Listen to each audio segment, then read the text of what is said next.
The biggest mistake people made was when they ignored you. That's the biggest mistake that people are learning today that they made where you are concerned. What people did when they ignored you, they thought it was a game. They thought it was a joke because this was a sense of to control you. And they did it by trying to punish you with their absence, with ignoring your calls, ignoring your texts, ignoring your emails, just ignoring you all around the board. But it taught you a valuable lesson and it taught them a bigger lesson. See, when people ignore you, but they don't anticipate your growth. They don't anticipate you healing. But what they did, they starved you of toxicity. They starved you and purged your system physically, emotionally, spiritually, psychologically. They starved you of their own poison and it taught you how to live without them. Listen, this was all a part of God's beautiful plan for your life. God is so all knowing. God is so awesome. God says he'll take the foolish things of this world to confuse the wise. These people were wise in their own eyes. They underestimated you. They underestimated your strength, and they sure underestimated your spirit. They underestimated you, family.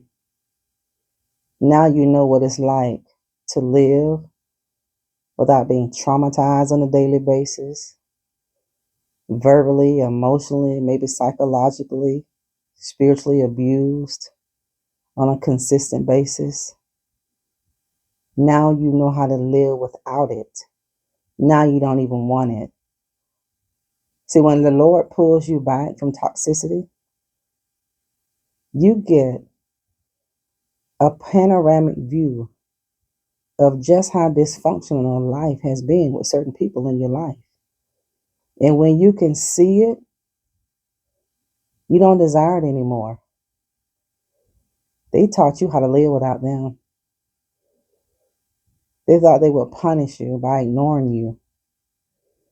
They thought they would control you by ignoring you. But what they did, they taught you how to do it on your own. They taught you how to do it all by yourself. They taught you how to love yourself again. They taught you how to jump right back in life and win again without them. Now people are so in their feelings right now because they just didn't think it would work out this way. They never do. But see, this is why God is not nervous and God is not stressed. God is not in heaven having a nervous breakdown trying to figure out how he's going to get you out of this mess, how he's going to heal you, how he's going to get you away from people who never had good intentions towards you. God knows how to do it. God says all things will work together for the good of those of us who love him and who are the called according to his purpose. When you are God's person, everything that comes against your life, God will always turn it around for your own good. And it may not feel good. It might not. Doesn't have to. That has nothing to do with it's going to work in your good or not because God said it. He made you a promise. It's going to work out for your good. You may have to go through hell and high water to come out, but you're going to come out. You're not going to stay in it. God has so many ways to deliver his kids. God has so many beautiful ways to pull you out of Egypt.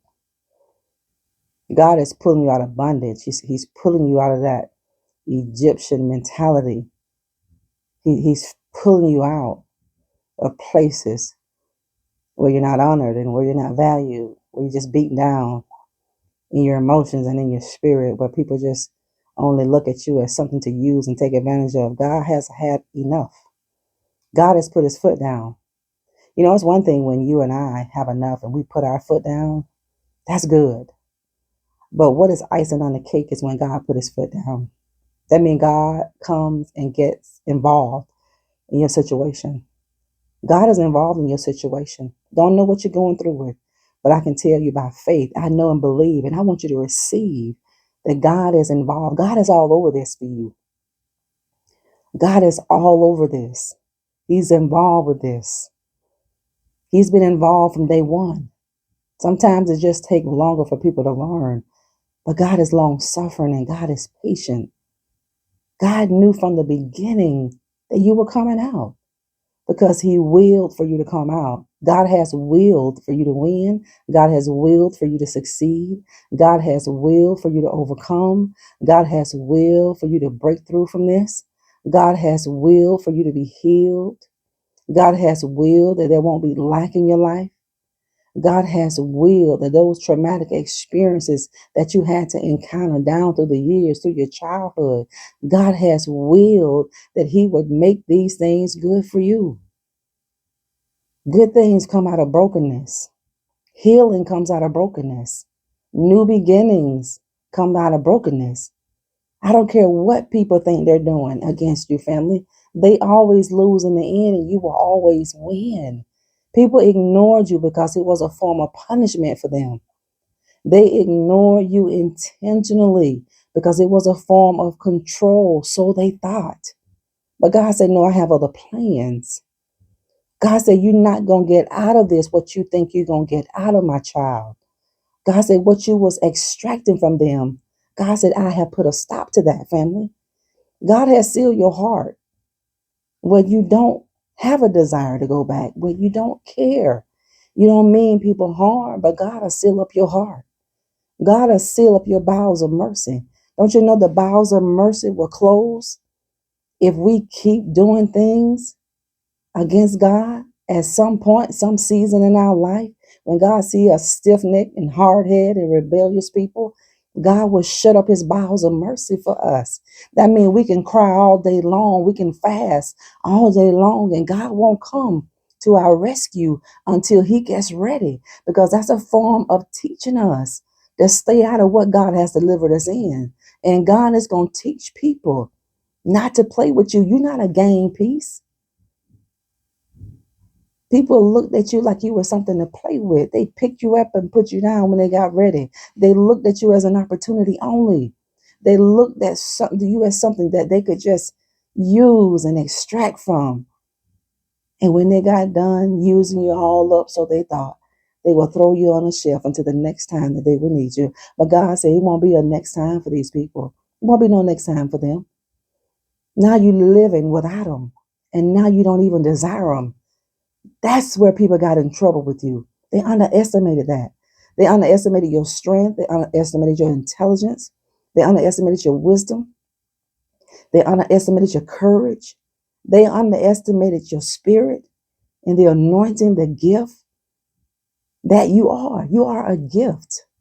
They underestimated it. They thought you was going to buckle your knee. They thought they were Lord of your life. They thought you loved them more than your life.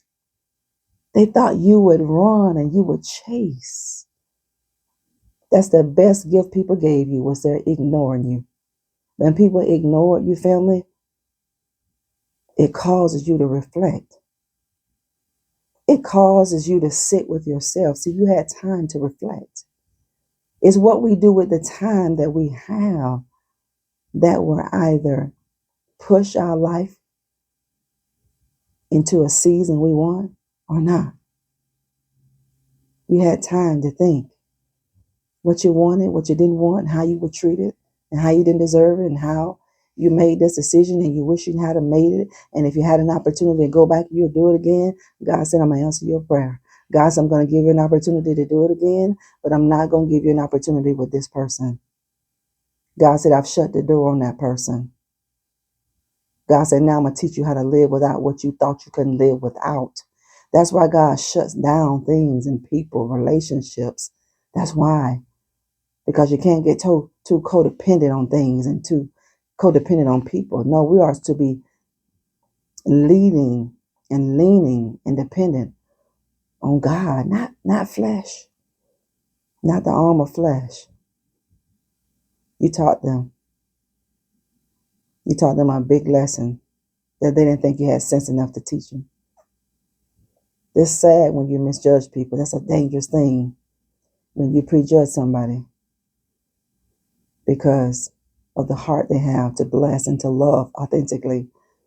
That's their loss, not yours. They lost everything. You didn't. You lost nothing. They lost everything when they lost you. When you lose a chosen person, no matter what they say, I can replace you. It don't matter, family. Let them say it. Let them go try it. Let them. Don't worry about that. You worry about your own path. You worry about your own journey. You worry about your own life.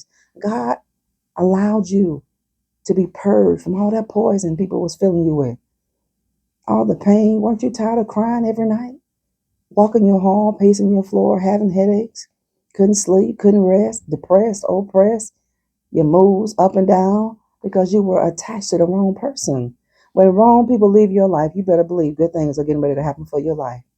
When wrong people come into your life, all hell gonna break loose. And you don't have to pray and ask God that He send that person. Yes, things will go wrong when He send us good people. Absolutely will. But they're not gonna be repetitive like these people were with you. They taught you how to live without them. And they taught you not to make that decision again. It was a form of punishment. It was a form of control. But God is working it for your good. God is working it for your good. You may have to cry your way through, but do what you got to do to go through because God is going through it with your family. Thank you for tuning in to the broadcast today of You Are Enough. I'm praying for you. And I know great things are coming for you. Sometimes you have to go through the most to gain the biggest blessing from God. But you just got to stand on the promise. You have to stand on the word because everything going to fall away but His word. The word of God going to stand. That means the promises that He's spoken over your life, it shall stand. Believe by faith and receive every beautiful gift that God has for you, family of God. The biggest mistake that they made was ignoring you. The biggest mistake, family of God, was ignoring you because they taught you how to live a beautiful life without them. They taught you not to desire things that are not good. They helped to open your eyes to things that you were blinded to. They taught you.